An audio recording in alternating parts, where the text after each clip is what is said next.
બનાસકાંઠા જિલ્લામાં કાંકરેજના મુખ્ય મથક શિહોરીમાં 6 વર્ષની વૈભવી રાયગોરે ચાઇનીઝ દોરી એકઠી કરી પોતાની દાદીને કર્યા સુપ્રત।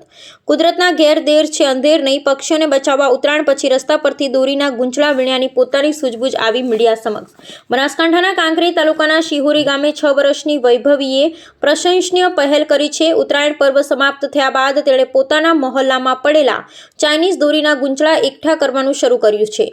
વૈભવીનો આ પ્રયાસ પક્ષીઓને બચાવવાના ઉમદા હેતુથી પ્રેરિત છે। તેણે જણાવ્યું, જ્યાં ત્યાં દોરા પડ્યા હોવાથી પક્ષીઓ તેમાં ફસાઈ ઘાયલ ન થાય તે માટે આ એક પુણ્યનું કામ છે। વૈભવી આ એકઠી કરેલી દોરી પોતાની દાદીને આપીને ચૂલામાં તેનો નિકાલ કરવાનું કહે છે। આ બાળકીની પ્રેરણાથી સ્થાનિક લોકોએ પણ રસ્તા પરથી દોરીના ગૂંચળા વીણી સુરક્ષિત નિકાલ કરવા અપીલ કરી છે। રામજીભાઈ રાયગોર, બનાસકાંઠા। હેલો મિત્રો, મેં ગૂંચળા બધી ચાઇનાના વેન લાયા છે। પક્ષીઓની જાન બચી જાય તો મને મિત્રો તમને પૂન મળે અને તમારે જે પડી હોય ચાઇના વેન લેવાની।